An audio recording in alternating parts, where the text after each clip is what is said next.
Eric, I'm showing this as we are live now. Yep, you should be good. Okay. Okay. All set? Mr. Chair, we're live. Okay, very good. I want to welcome everybody to the Town Planning and Zoning Commission of the special meeting on February 9th, 2022. And if you could rise for a pledge. I pledge allegiance to the flag of the United States of America and to the republic for which it stands, one nation, under God, indivisible, with liberty and justice for all.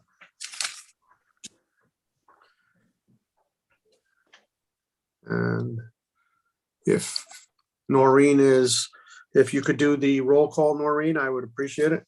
Okay, no problem. Thank Chairman you. Payne, Here, Chairman Payne, here, Commissioner Claffey, Here. Commissioner Haggerty, Commissioner Here. Havens, here,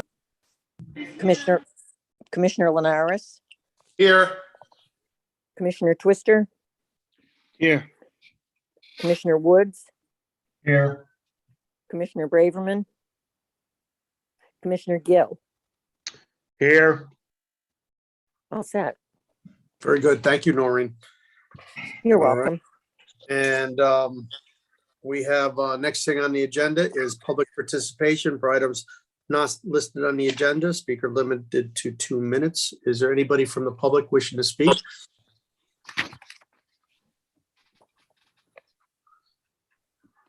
I don't think we have anybody there. I'll give it Yeah, another minute. and no one with their hand raised. Thank you. And next thing on the agenda is old business discussion of section 6.13 accessory apartments and a PA 2129, which is the, I think the Connecticut statute continued from 1/26/22. I'll turn it over to Renata for presentation. Sure, I am just about to share my screen. Can you see it? Yep. Yes. Okay, excellent. So last meeting, I presented this to you, and we started discussing this public act that was passed last summer and comparing some provisions of the public act to our existing regulation that currently exists as it regulates accessory apartments in town of Newington. So just really briefly, not to repeat everything that I said last time, there are a few sections that I identified as sections of conflict. We require a special permit, which state statutes now prohibit that be required by the regulation. We limit occupancy to 2 persons. That is not in the statutes as specifically prohibited. However, I mentioned this to you as being really impractical to enforce. And also, I believe that this is out of character. This really doesn't meet, because the intent of this public act was to treat accessory dwelling units the same as the single family homes are treated. So we do not limit occupancy number of people in single family homes. And therefore, I think if this were to go to court, it probably would be challenged. We also have minimums to floor area, which is not allowed. We only allow accessory apartments if they're attached. That's, against the state statutes now. We require provisions for internal and exterior access doorways, as well as set time limits. And then we require renewals. None of this is allowed. And then lastly, there is language in our regulations that talks about the character of the neighborhood. This part is not defined in our regulations, and we have to do that as a part of the next step. This is not necessarily related to this particular conversation directly, but indirectly also is part of where we can have some issue, because we cannot deny an application based on the character of the neighborhood if that character of the neighborhood is specifically defined as per state statutes. So one of the commissioners, Commissioner Woods, asked me to provide state definition for the accessory apartments. So this is the definition out of the Public Act. I'll just leave this for a minute on the screen. So it essentially says it is a separate dwelling unit that is located on the same lot as a principal dwelling unit of a greater square footage that has cooking facilities that complies or is otherwise exempt from any applicable building code, fire code, and health code. So this is a state regulation. Then lastly, in closing, I talked about how this provision to have and to allow accessory apartments in our zoning regulation is important. And we have to keep this, and we may want to make it a little bit better than it is what we have right now. And the reasons for that is that it is really supported by our plan of conservation and development. Several sections of the plan talk about a need to have the accessory apartments and other accessory dwelling units to provide affordable housing, to allow for dimensional flexibility in appropriate areas to, again, result in affordable housing units. Throughout our POCD, and we all have talked about this, there is a rather recognized need in the community for aging in place.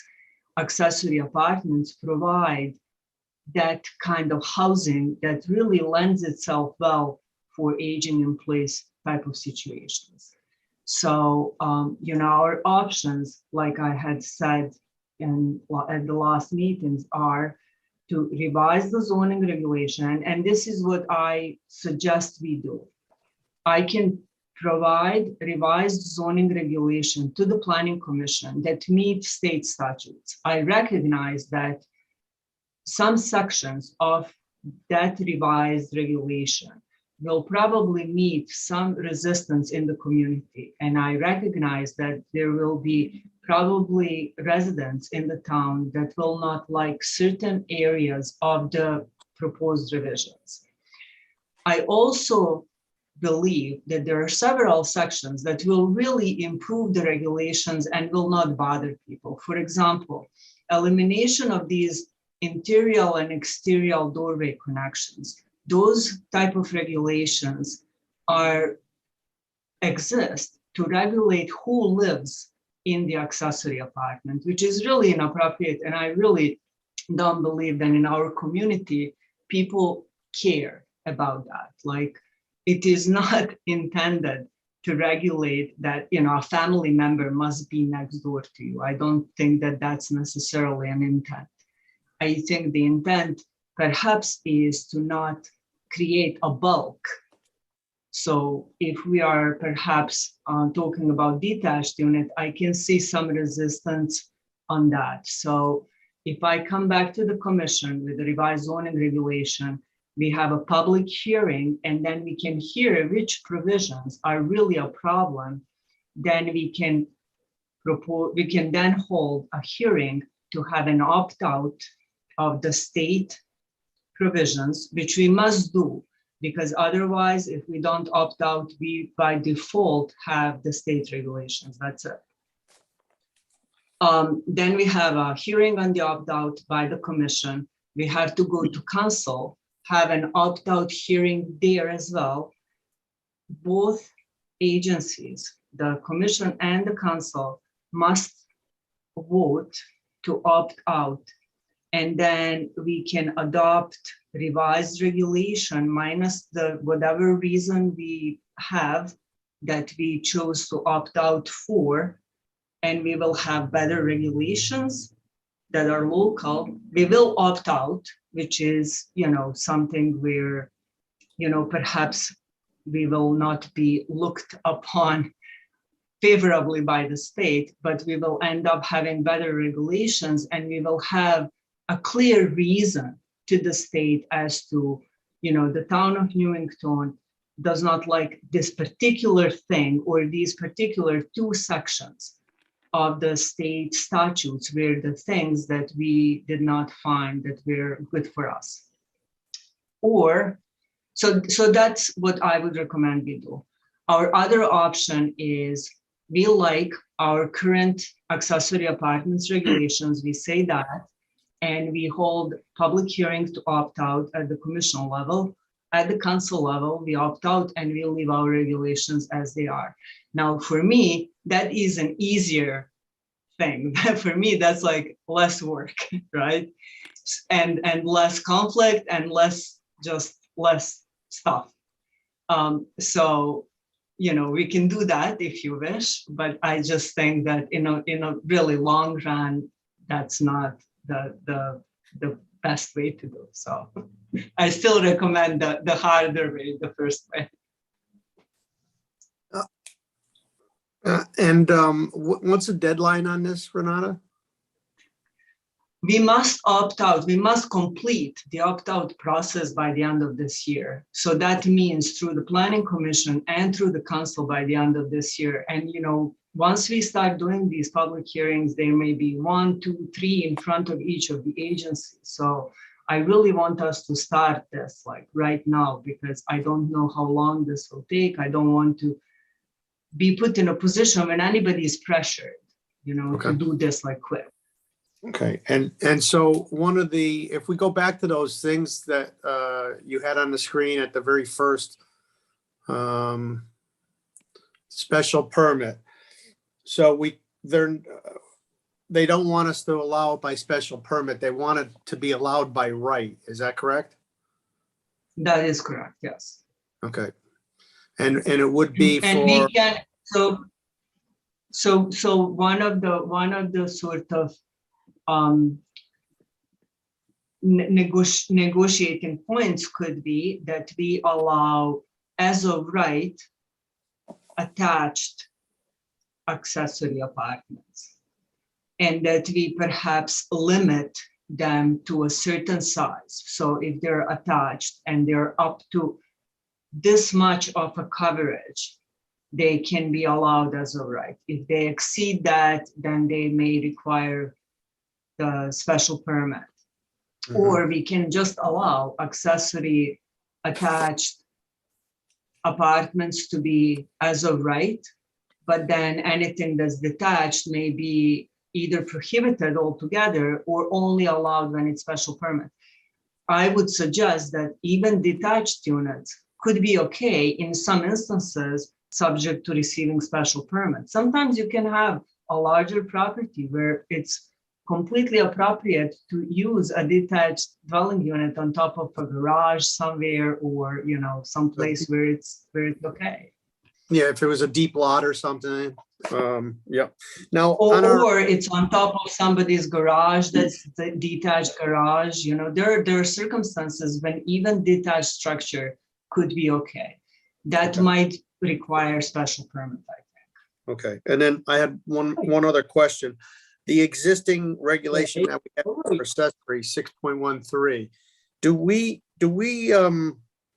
do we have somewhere in there where it's for family, or how did we do that? 6.13. Yeah, Hold on, let me see. 6.1 is about parking. What are you doing? no, 6.13 is accessory apartments, right? It's 613. 613. Oh, 613. all right. So no, we do not limit to family, but I think the way we regulate it is because we require that it's attached and we require that there is an interior door connection. That's how you, by default, manage who lives there, because there is this interior doorway Interior connection. Right. Right. Right. And what do they talk about? That's not allowed, is you're saying either?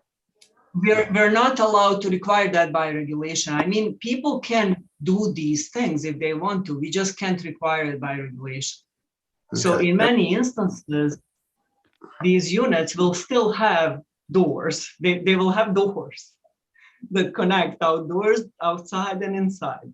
We just can't like demand those things. I think we designed the regulation that way because we wanted it more for family or cousins, whatever.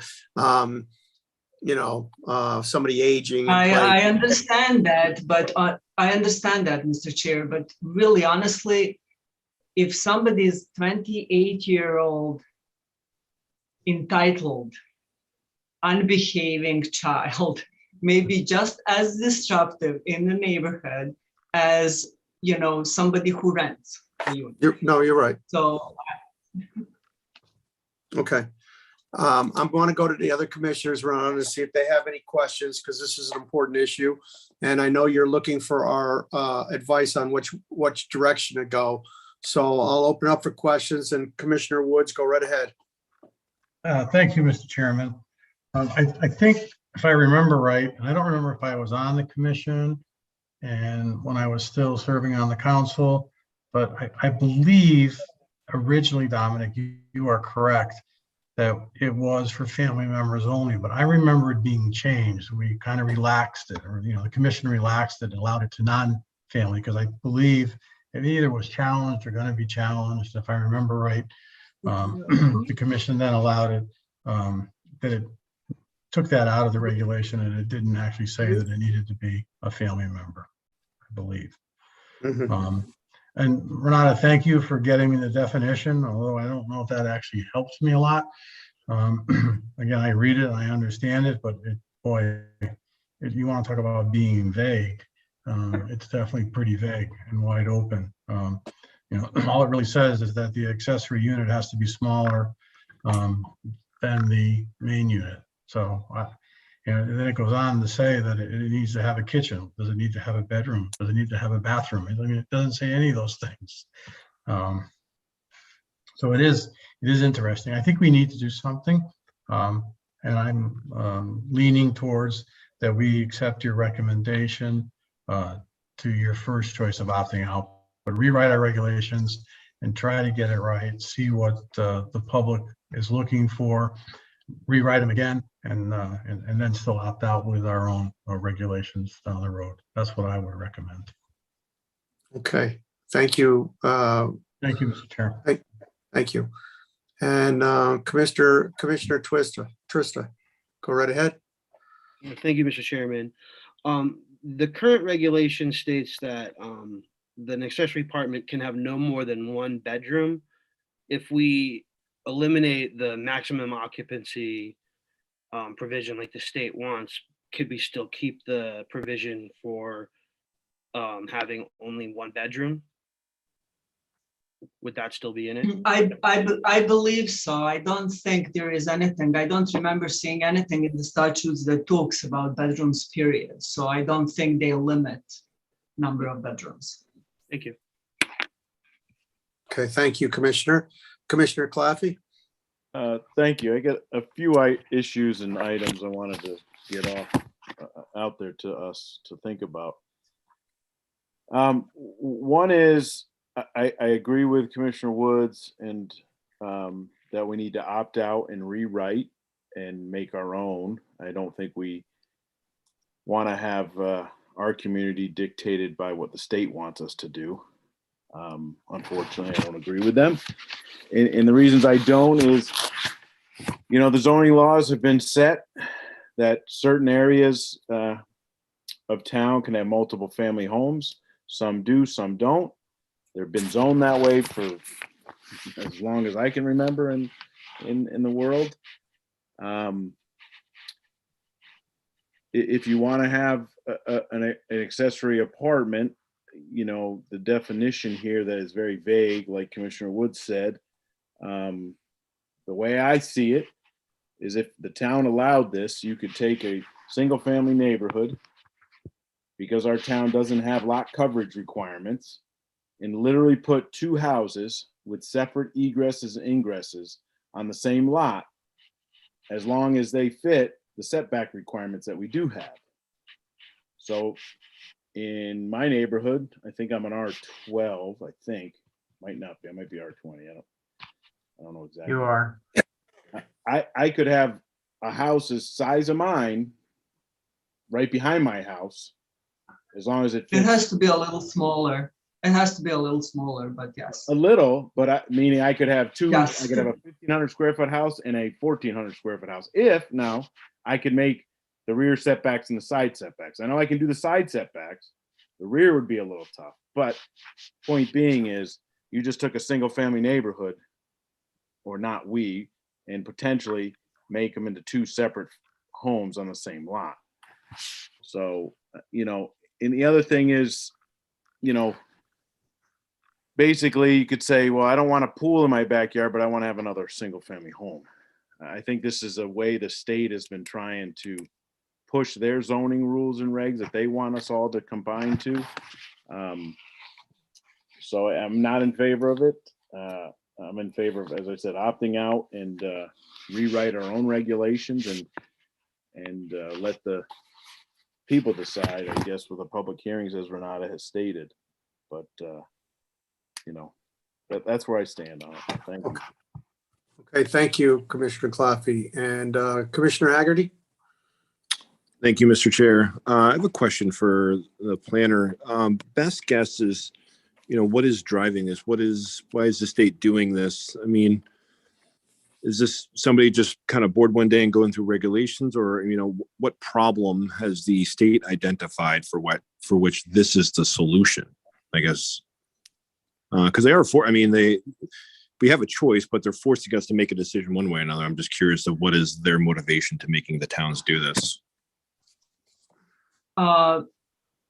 The best that I can understand is it is the lack of affordable housing, and that lack of affordable housing has been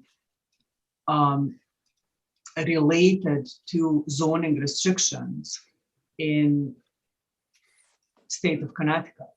So the way zoning is done in state of Connecticut is each municipality does its own zoning by enabling statutes.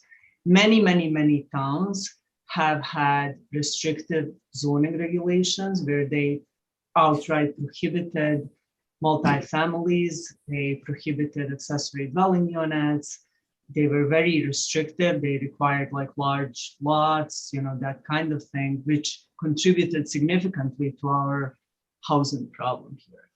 And that's what my understanding is triggering these recent revisions to the enabling statutes, including this one. Gotcha. Yeah, I mean, I think echoing Commissioner Claffey there, I mean, you know, people just throwing up huts on their yard. I mean, it just sounds like a terrible idea. Oh, thank you. Thank you. Commissioner Havens, go right ahead. There we go. Thank you, Mr. Chairman. I would also like to concur with Commissioners Woods and Claffey and Commissioner Haggerty. I don't think the cookie cutter approach the state is pushing is correct for Newington. I don't think that approach will work. I think our best option is to opt out and write our own interpretation of this with input from public hearings. And I think that will be best for the town. Very good. Thank you, Commissioner Havens. So Renata, So, Mr. Chair, if I may, so. Yep. So the question before you is, in some ways, not even so much whether or not we should have an opt-out, but it's more of, should we have a hearing for an opting out, or should we first try and do the revisions to the zoning regulations and have a hearing on that, so that when we do a hearing for an opt-out, we have a clear, sort of a clear message as to why are we opting out. yeah, I think if we have a hearing for the opt-out, we still will have a pretty clear message as to why are we opting out, because people will say, you know, this is why. it's just the matter, I think it's just a matter of order that we're trying to like figure out here how we want to do this.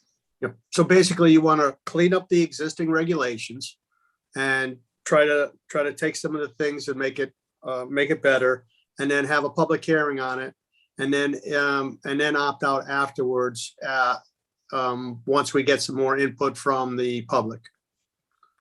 Is that, Well, I want to make it so that it complies with the state statutes, not necessarily to clean it up. I want to make it so Okay. that it complies with state statute, which I know will not be what people in Newington will want and will agree to.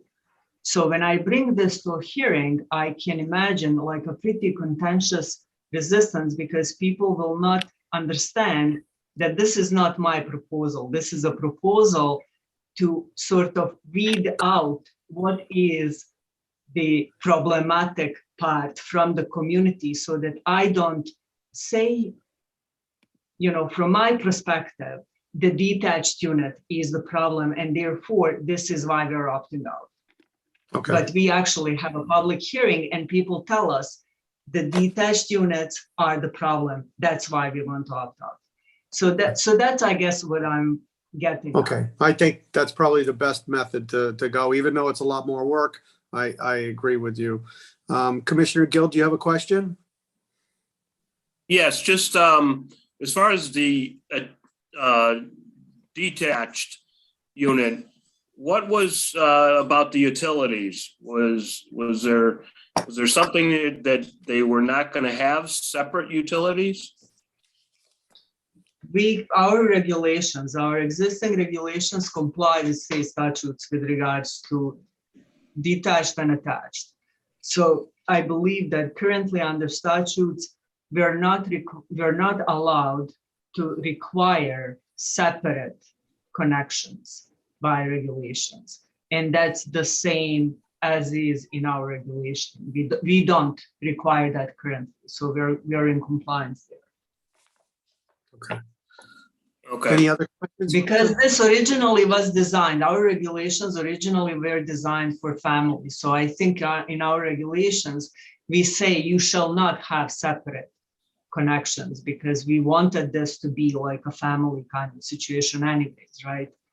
And the state now is saying you cannot require that there is a separate connection. Now people can have separate connection or together connection, we just can't require. And the state regulations, do they talk about setbacks or at all? In only to an effect that the municipality establishes setbacks and the proposals must meet them. So it's a zoning permit. So let's say somebody comes in, wants to have an accessory apartment. If they meet front, side, rear setbacks, if they meet the height requirements, the bulk requirements, we sign the zoning permit and they go on their merry way. That's it. Okay, thank you. Okay, thank you. All right, so I think you have your answer, Renata. I think that we're gonna have to Yes. rewrite these and then have a public hearing and then go from there. Sounds good. Okay, we'll go to public participation in case anybody from the public has any questions for items on the agenda. Anybody wishing to speak?